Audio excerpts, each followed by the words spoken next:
In the beginning was the Word, and the Word was with God, and the Word was God. He was in the beginning with God. All things were made through him, and without him nothing was made that was made. In him was life, and the life was the light of men. And the light shines in the darkness, and the darkness did not comprehend it. He was in the world, and the world was made through him, and the world did not know him. He came to his own, and his own did not receive him. Where's your throne, eh?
Into thy hands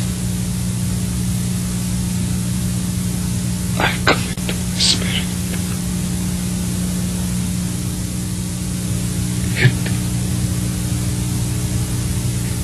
It is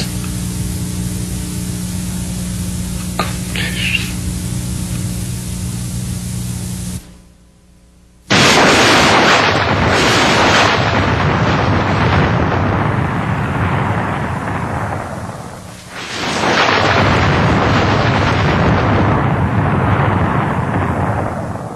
Since the beginning of time, mankind has been curious about secret things, the unknown, the dark arts.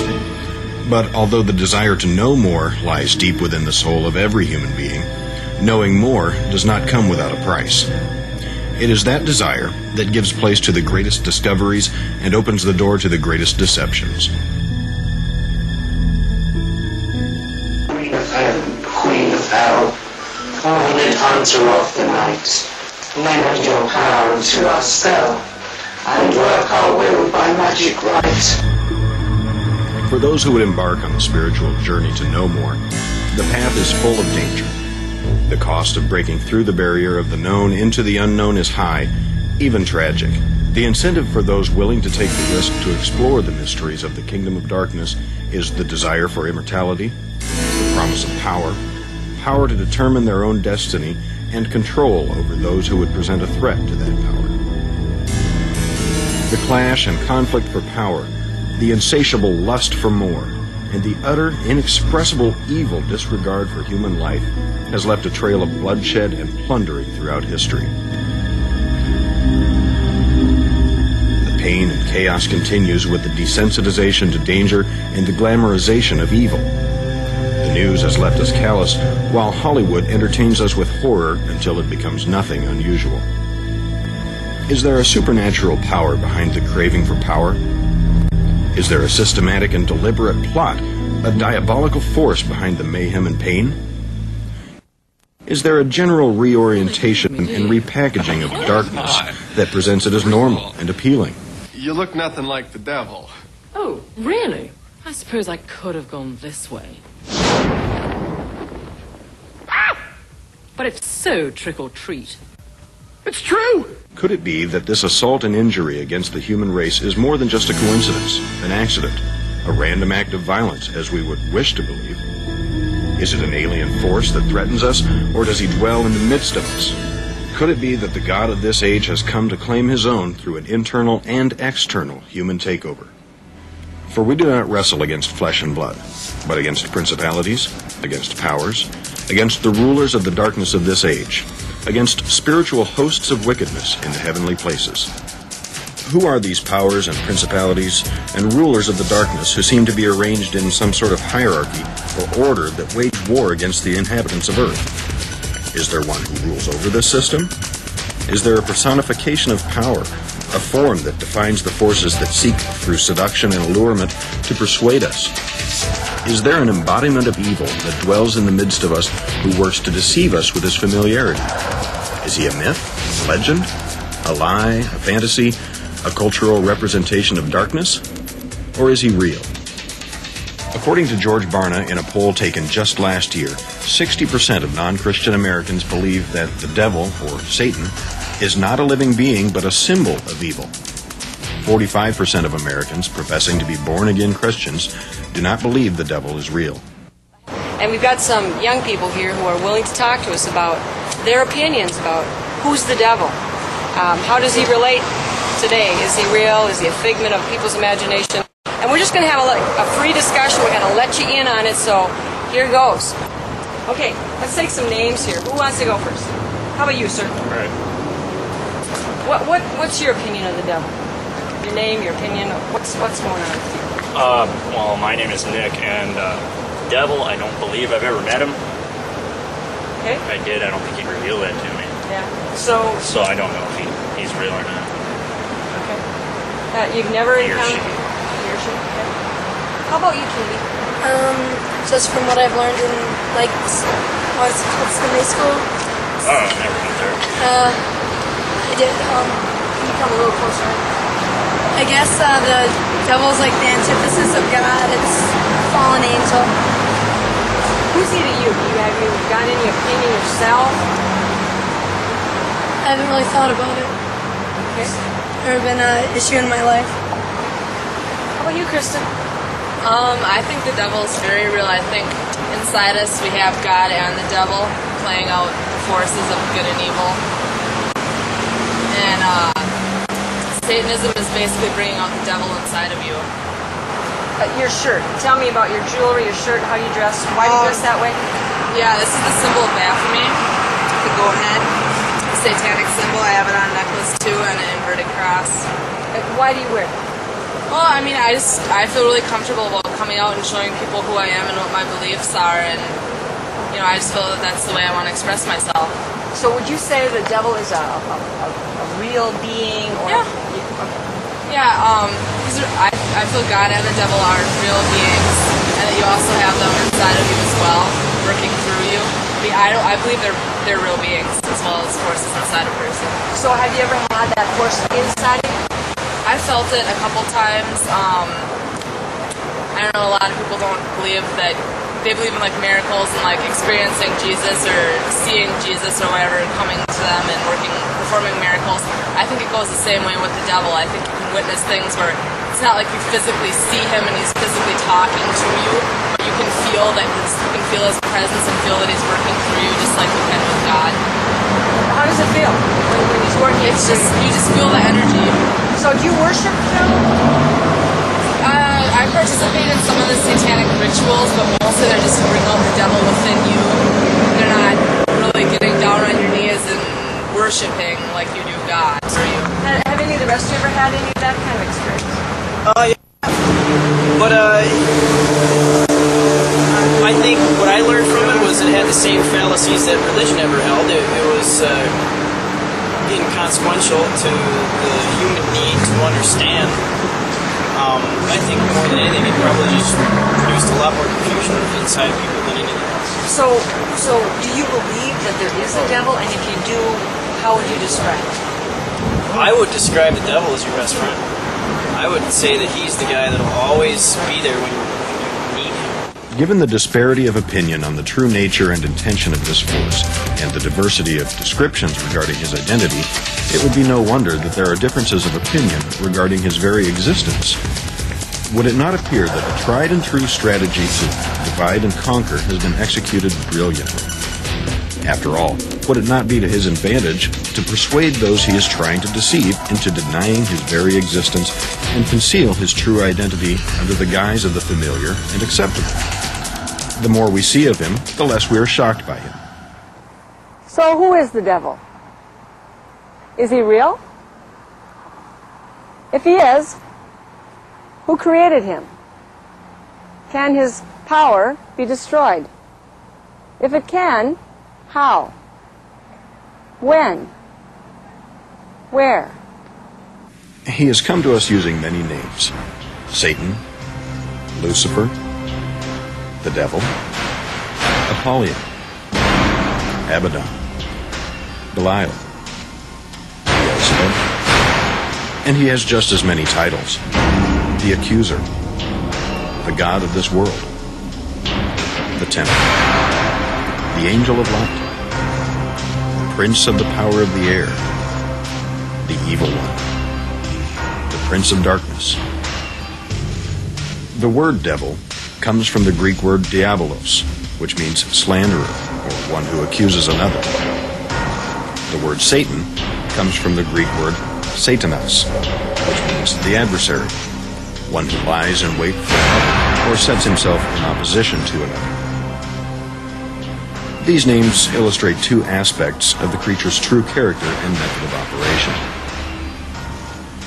Satan became God's adversary and the enemy of creation in the garden when he came to tempt mankind to believe false accusations and allegations about God. Who are you carrying all those bricks for, anyway? God? Is that it? God? Well, I tell you, let me give you a little inside information about God. He sets the rules in opposition. It's the goof of all time. Look, but don't touch. Originally designated as the worship leader of heaven, Satan was designed and designated to lead worship, not be worshipped. When he decided to become the object of worship, he rebelled against God and the 2/3 of the angels who had remained loyal to God. It was curiosity that drew Eve to eat of the forbidden tree, the tree of the knowledge of good and evil. Disguised as a serpent, the accuser used Eve's innate innocence and ignorance of evil to entice her. Using her curiosity, he seduced her into disobeying God simply by planting a question in her mind. Is God good, or is he keeping something from you, something that will make you more like him? Did God really say, you must not eat from any tree in the garden? For God knows that when you eat of it, your eyes will be opened, and you will be like God, knowing good and evil. The devil is described in Scripture as the accuser of the brethren. When he stands before God, he makes allegations and accusations against mankind. He admits that he walks the earth to and fro. His primary objective is to separate God and man. He hopes that separation will be forever. According to Christian and Jewish faith, Satan was a created being made by God. He now operates as an angel of light. As a matter of fact, his name, Lucifer, means light. In his original beauty, he stood at the zenith of God's creatures. The book of Ezekiel gives a very poetic description of that beauty. You were the model of perfection, full of wisdom and perfect in beauty. You were in Eden, the garden of God.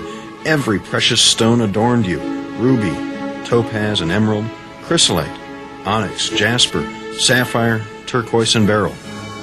Your settings and mountings were made of gold. On the day you were created, they were prepared. You were anointed as the guardian cherub, for so I ordained you. You were on the holy mount of God. You walked among the fiery stones. You were blameless in your ways from the day you were created, until wickedness was found in you. Lucifer was not satisfied. He wanted more. Ezekiel goes on to say that Lucifer became vain. His vanity corrupted his wisdom and his nature. He became filled with violence within and sinned.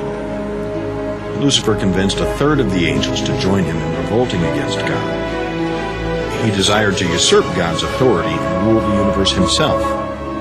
The prophet Isaiah wrote, "How you are fallen from heaven, O Lucifer, son of the morning.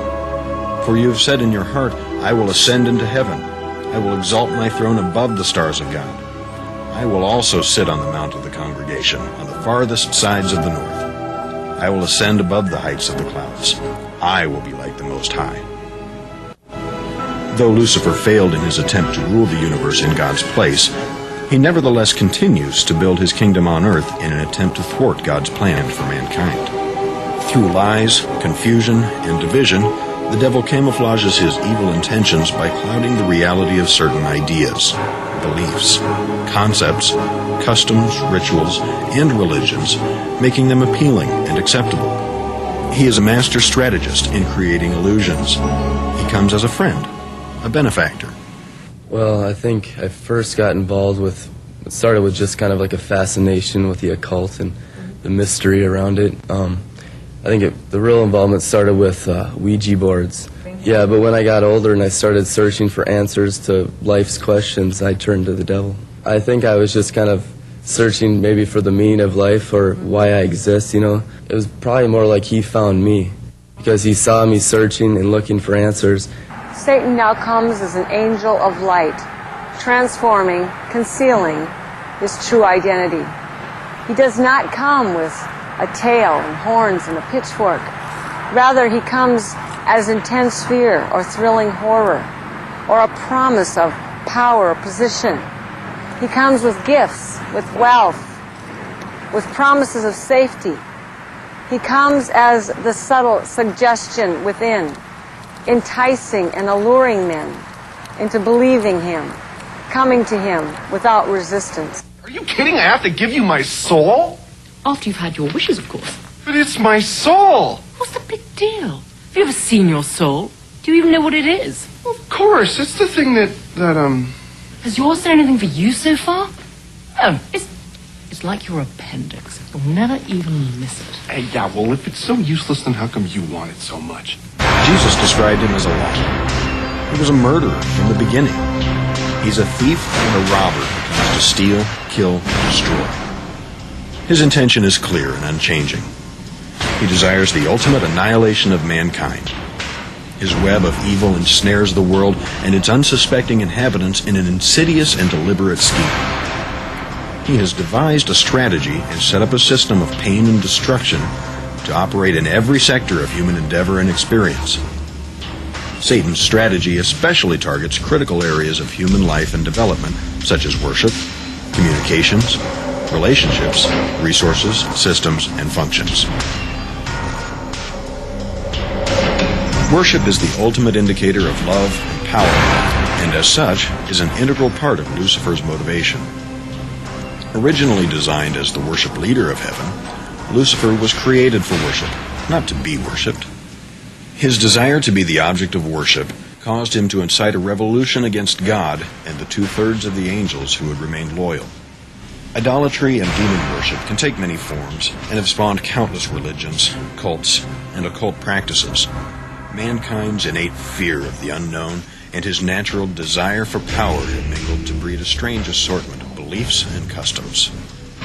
Every culture in every age has created rituals to stave off evil or to curry favor. None seems to be without its own set of superstitions, supernatural phenomena, and spiritual expectations, all of which are in direct violation of the first and second commandments. You shall have no other gods before me. You shall not make for yourself an idol in the form of anything in heaven above, or on the earth beneath, or in the waters below. You shall not bow down to them or worship them. In Leviticus 17, God made it clear to his people that if they were going to be his people and enter into the covenant of his protection, they could no longer offer their sacrifices to demons. History shows that not only were these commandments ignored, but people deliberately chose to delve even further into the kingdom of darkness. The book of Deuteronomy provides lists of practices forbidden by God. Plagued by disbelief and afflicted by the consequences of their choices, the Israelites failed to heed the strong warnings made by God throughout the Old Testament. Despite God's warning not to worship demons, they continued to choose to come under the influence of carved images, sticks, and stones they had designated as gods, not realizing that the power behind the object was a demon who worked the magic and gave them power. Let no one be found among you who practices divination or sorcery, interprets omens, engages in witchcraft, or casts spells. or who is a medium or spiritist, or who consults the dead. For all these things are an abomination to God. Communication provides a vital lifeline in any culture. It links and connects. It provides a means of both expression and reception. It forms the basis of relationships and governments. It provides the basis for operation in every system and becomes one of the most often targeted areas of the prince of the power of the air. Communication as an expression of human feelings in music and the arts enjoys no exemption from the plots and plans of dark powers. As the original worship leader of heaven, the devil's use of music to influence human thought and behavior becomes natural. Nothing communicates emotion and passion more powerfully than music. As a medium of emotional expression, music becomes the demonstration of anything from anger to ecstasy, sweeping people into sometimes devastating consequences. It becomes clear that vanity and image are still exalted as everything. His decision to rebel against God was rooted in his self-deification. The elements of rebellion and vanity and lust permeate every expression that proceeds from him. As God has called us to be created in his image, Satan's efforts to recreate man in his become of paramount interest. Combining beautiful images with the power of music via technology and the media, the prince of the power of the air manipulates the world with a seductive influence using sights and sounds. The devil creates a sensual, synthetic world of artificial reality that heightens discontent and creates a greater desire for the things he so wants to supply. Through the lust of the flesh, the lust of the eye, the pride of life, and the non-stop images of pleasure without consequences, power without responsibility, and prosperity without effort, the devil hopes to bankrupt the human race with a buy now, pay later philosophy. Eat, drink, and be merry becomes an empty pit of loneliness, depression, and despair. Satan creates a world so appealing, many find it difficult to resist.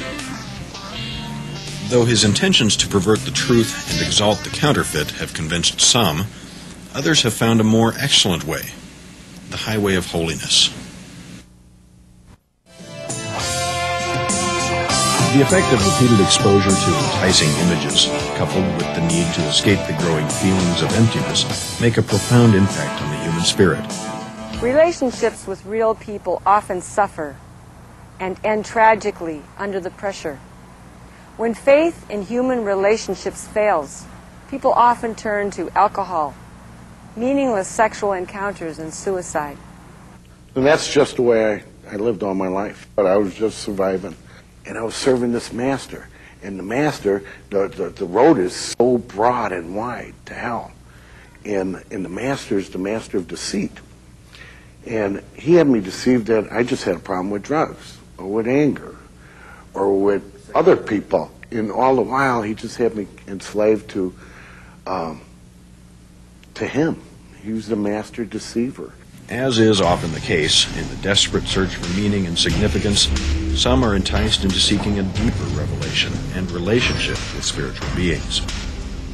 Originally created to be in a spiritual relationship with God makes turning to the spirit world for answers a natural response. Though many seek God for comfort and redemption, others choose a more mysterious and forbidden path. Wanting the more immediate pleasures and promises that evil offers makes hedonism, paganism, witchcraft, and Satanism all popular alternative lifestyle choices. Accessing the spiritual world can take many avenues and can begin as easily as going to a movie or reading a book. The dangers of darkness, though not always readily apparent, are nonetheless real. Those who enter such relationships do so at great peril to their own souls. Some make a deliberate choice to follow the devil, professing their intentions openly. It wasn't uncommon for people to be inducted by scarification at all. What's called scarification? Scarification. I was part of the group that would watch the head priest do the sacrificing. And the thing that made me freak out about the whole deal is when they actually did a human sacrificial. You actually saw that? Yeah. And what they did is, if you guys don't mind me getting into detail about it, I could get a little bit of trouble for this too. What went on is they laid down a black silk sheet that had a pentagram painted on it, and they laid black candles around in each corner. And in order for a female to be joined in, or what the cult that I was in, for a woman to get involved into Satanism, what they did is they took a knife and carved the satanic pentagram, like what's on her shirt, into her chest, and then drained the blood off of her chest into a glass.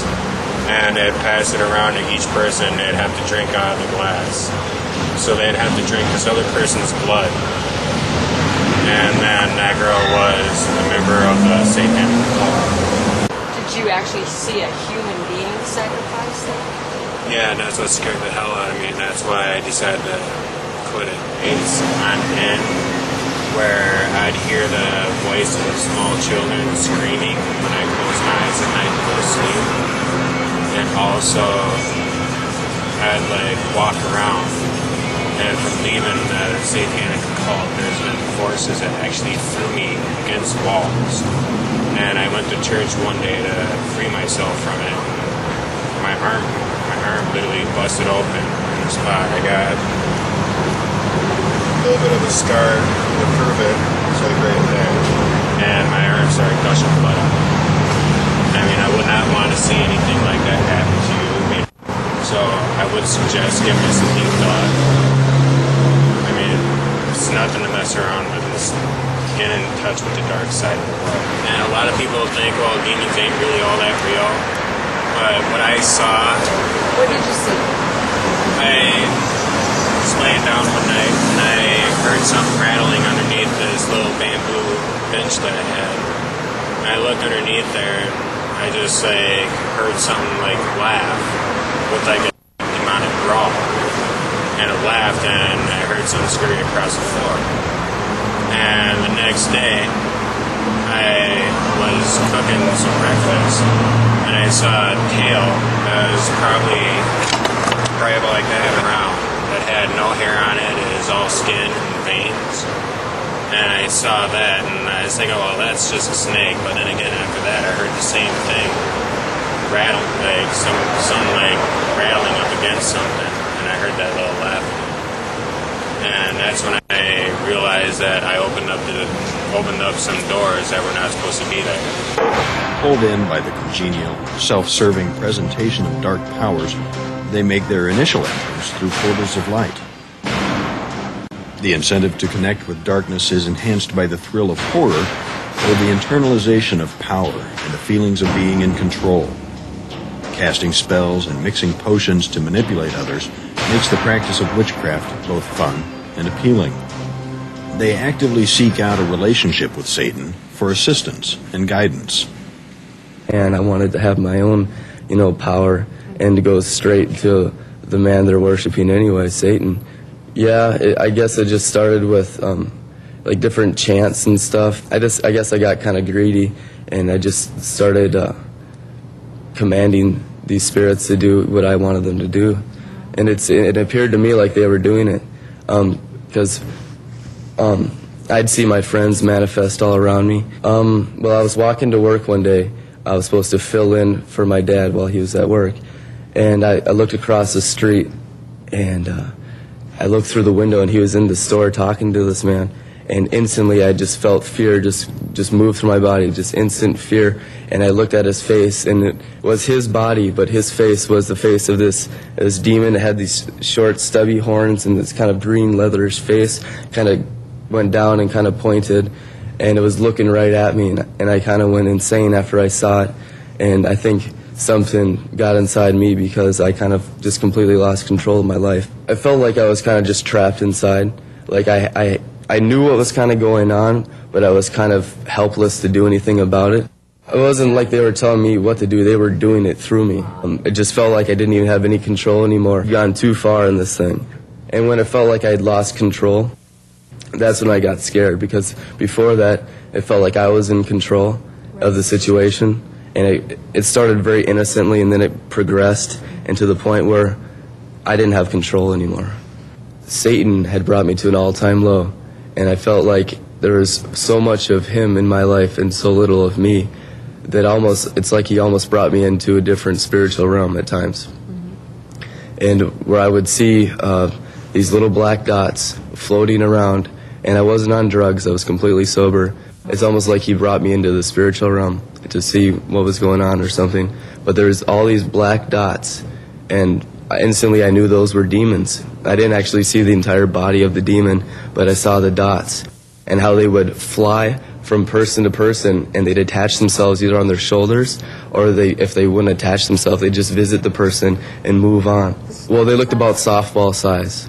They all looked black. Some of it looked like blacker than other ones, but they were all about softball size, and it felt like I had power, like over them, like I could tell them to go to that person and focus the energies or whatever that on them, and I could see this dot come and attach itself to the back of this person, and it would stay there. To the skeptic, I'd probably tell them, I think for a split second, if anyone's out of the spiritual realm, they'd have a completely different perception on life, because the Bible even says the spiritual is more real than the physical. And I know for a fact when I started doing this stuff, and the demon would attach himself, I could smell the burning of flesh.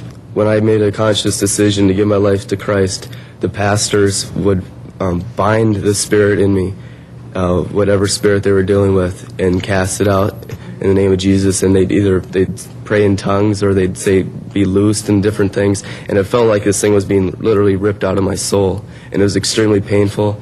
At times, the thing would take over my body, and I'd roll around on the carpet, and I had rug burns all over my face and arms and stuff, and it was extremely painful. It is extremely painful. Others make choices unaware of the dangers of evil.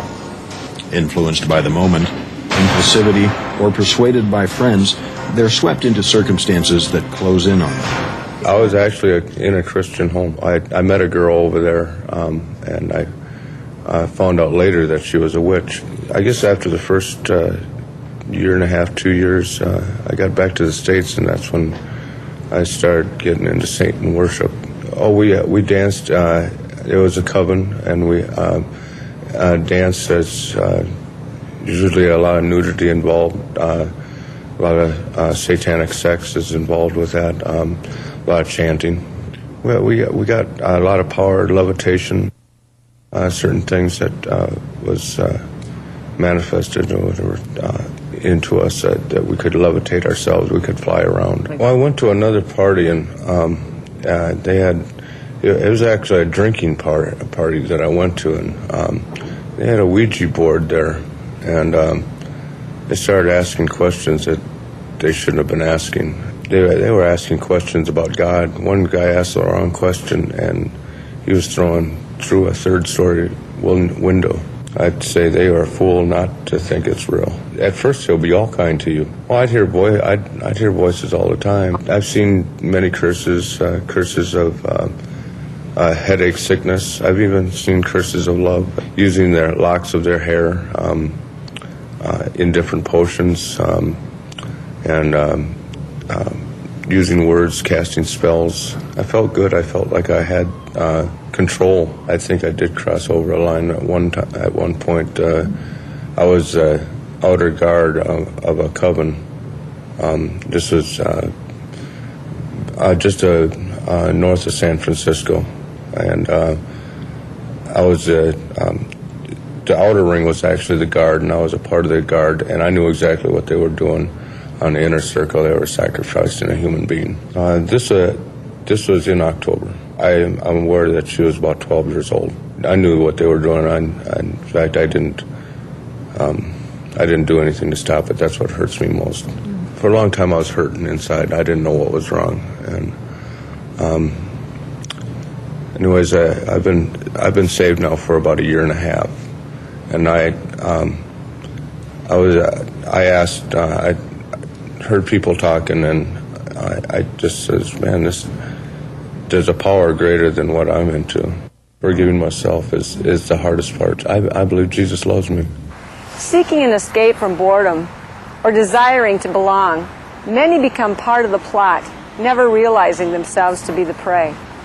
Although some people stumble into the devil's dark kingdom unknowingly, others are simply born into it. And when I grew up, they were kind of like my role models.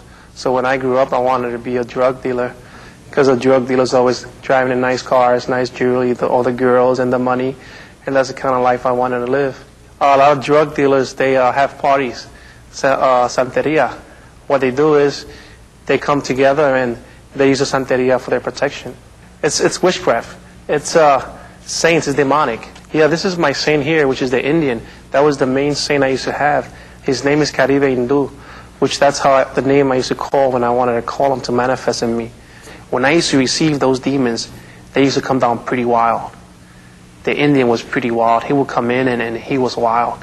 He wanted to drink. He wanted to party. I seen guys that they were doing witchcraft. They had their own demons, and they got shot 15 times and still walking. When they come to visit, when they come and they manifest themselves in whoever the Santero is, wherever he's at, and they come to manifest themselves, they want to come and smoke a cigar, or they want to come and drink to them in the manifestation of the person who has them.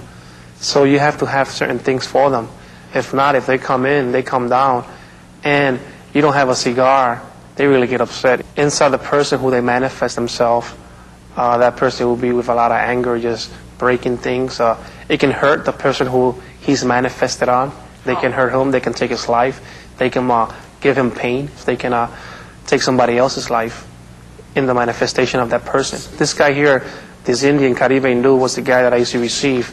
So he was the one that was protecting me in the meantime. And some want out. They've had it. This 26-year-old dungeon master decided to burn over $7,000 worth of maps, manuals, and related Dungeons & Dragons instruction books and paraphernalia after 2 serious attempts at suicide. Encountering physical heart problems and constantly being stalked by voices in his head and demons in his house persuaded Mike to take a look at his life. Did you feel away from God, estranged when you were playing this? Yeah, I mean, I was, went to church the whole bit. Didn't quite know the whole truth, but, I was basically your good Christian kid brought up, and go to church, go to Sunday school every Sunday. And playing this in addition to all At the same time, yeah. So what made you decide to give it up? About 2 years ago, one of my friends seen that I was ready to hear about Jesus. I'd had enough, and I had actually tried to commit suicide, but that attempt failed. And what happened was I got just stopped, basically, by God, or one of God's messengers, and got stopped and could not commit suicide, and there was no explainable reason why my vehicle would not turn off the road when I yanked the steering wheel at 110 mile an hour. And being a mechanic, I come back home, and the next morning threw it up on the rack and could not find a single thing wrong with my vehicle. So what was your concept of the devil at that time? Who is the devil? A lot of people think that he's just malicious and mean, and he's not. He can be one of the sweetest things you've ever known, but it's all a trick. It's a trick. And that's all it is. It's just a trick. It's one big cascade, you could say. It's all just to set you up to make you fall even harder. David made a similar break with darkness and witchcraft after years of wild street fighting and drug dealing. Being internally controlled by a spirit guide only deluded him into thinking he was invincible. I have true joy in my life now. I have peace. I don't have to call upon these saints. I don't have to do all these sacrifices. Jesus was my sacrifice. So all I have to do is call upon him. And when I find myself in trouble, I can pray. And Jesus always gives me the peace. He's always there with me. There is a better way. And the witchcraft is false. It's a deceive. That's not the way. Jesus is the way. Who the Son sets free is free indeed, Father God. You do not have to be in captivity. You do not have to be in bondage. Because you came yourself captivity. You came, Father God. Guarding and conserving the earth and its resources protects our future. Destroying the seed becomes an effective way to destroy the future of any culture, the human race. Our children carry hope in the human generation, ranging from the blatant and obvious to the socially acceptable. The assault on the children becomes one of the devil's most well-devised schemes. He undermines both parental authority and their attempts to protect them. He recreates human responses through psychological reconditioning, trauma, exposure to danger, neglect, deprivation, and family dysfunction. Although parental care and affection for their children would seem to be a natural and common bond among all peoples, the staggering number of reports of abuse and violence by parents toward children, either by design or dysfunction, seems to be growing out of control. Well, I work with children who are seriously emotionally disturbed. That would be under SED diagnosis. That comes from the DSM-4, which would be examples maybe ADHD, depression, schizophrenia, schizoaffective disorder, those sorts of things. I guess what I see is, what comes to mind is confusion. They don't really know where to turn to, the parents or the kids. They're not able to relate to each other. They're feeling anxious quite often. I even see it in some parents. I've seen even breakout and things in their hands and on their arms and that sort of stuff, because they're so anxious they don't know what to do with their children. I have run across some parents who really don't want to be parents. I have some kids on my caseload who are abandoned. It seems like it's getting worse. The cases are getting worse. The children are getting more violent. The internet. Oh my gosh. Most all my clients staffed are just, most of them kids have been perverted through the internet. The heathen nations of the Old Testament sacrificed their children to the demon god of Moloch and the Baals. The children of Israel also began to sacrifice their children to demons. The practice infuriated God. The shedding of innocent blood to invoke the favor and protection from demons became a common practice. Though the practice of child sacrifice still flourishes in the earth, few would accept the practice of placing their babies on the altars of gods and goddesses as socially acceptable. Modern technology, education, and legislation, however, have given our society permission to place those babies on the altar of stem cell research, personal convenience, and individual rights. The issue of human life has shifted from one of moral absolute to legal debate. Children who survive the womb continue to face the more subtle dangers that come through toys, games, TV programs, advertisements, video games, peer pressure, and books. Even parents who love their children and take responsibility for protecting them often become unwitting accomplices in the assault. Under the guise of popular children's literature, fun, fantasy, and learning to read, the devil has set a new string of traps. Teaching them spells, incantations, and witchcraft has become a multi-billion-dollar business. Petrificus totalis. The principle is that if you learn certain words, you can have power. And the books, the Harry Potter series, are connected to websites that get you into arenas where there are experts at teaching you the spells, the legitimate spells. What the reader is being introduced into in Harry is that there is legitimacy in rituals and spells, which are a sort of another word, let's say, of repetitive prayers, as Jesus said in Matthew, that don't be like the Gentiles and the pagans that just repeat their prayers for what they want. All forms of life on Earth are sustained in and through systems and functions. All systems, both naturally occurring and man-made, are based on laws and absolutes. Although they can and often do function under the stress of less than ideal conditions, life and its processes operate best in a state of order and equilibrium. Physics, mathematics, and justice all operate to maintain balance and alignment in relationships. Homeostasis and harmony promote health and safety. Optimum performance and quality of life are found when life processes are in harmony with the rules that govern that system. God is a God of order. He has set all things in their proper order and course to promote and protect life. The devil comes as a destroyer. He promotes confusion and is the source of chaos. Pain and hurt are the byproducts of this disruption. That dysfunction can manifest in the human body as disease or in society as rebellion. It comes to corrupt the flow of life and withhold those things necessary to its continuance. Disruption and breakdown of systems and functioning of those systems in individuals, families, and governments all bring imbalance and separation. The loss of balance takes away peace and promotes anger and anxiety. True to his nature, the devil delights in creating havoc in God's creation through illness, disease, depression, and failure. He promotes lies and discord within families, unleashing strife among people and war between nations. He perverts justice and tampers with the foundation stones of nature itself, influencing individuals to follow him. Why? What are the devil's intentions? Is it his destiny and final call to rule the world and gather the souls of men? The Bible gives strong indications that indeed it is. During Jesus' temptation in the wilderness, just prior to the start of his ministry, the devil tempted Jesus to exchange his power and sonship for immediate rulership of the world. All these things I will give you if you will fall down and worship me. Jesus was not persuaded by the offer and refused to take a shortcut around the cross. Only the victory of the cross, established by Jesus Christ, stands between us and eternal damnation.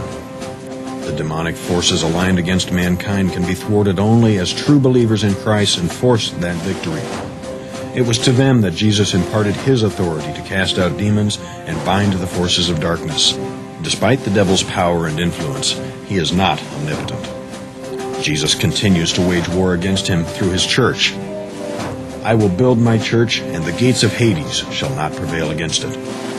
I give you authority over all the power of the enemy, and nothing shall by any means hurt you.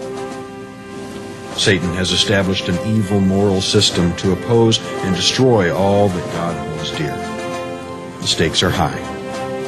The eternal destiny of every soul on earth hangs in the balance.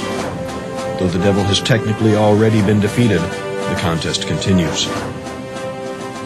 Knowing that the destiny of each individual is determined by that individual's choices, the devil sees plenty of prizes yet to be had. As that final hour approaches, the devil continues to mount his final assault against the throne of God, Armageddon. And I saw the beast, the kings of the earth, and their armies gathered together to make war against him who sat on the horse and against his army.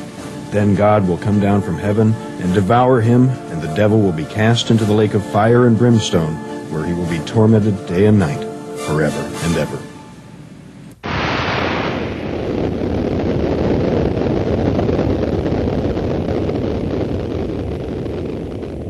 Out of the rubble of human systems, the demonic assaults, the desolation of many generations, come the ransomed, the redeemed of the Lord, led forth by the Lord God, King of heaven, triumphant. Even so, come, Lord Jesus.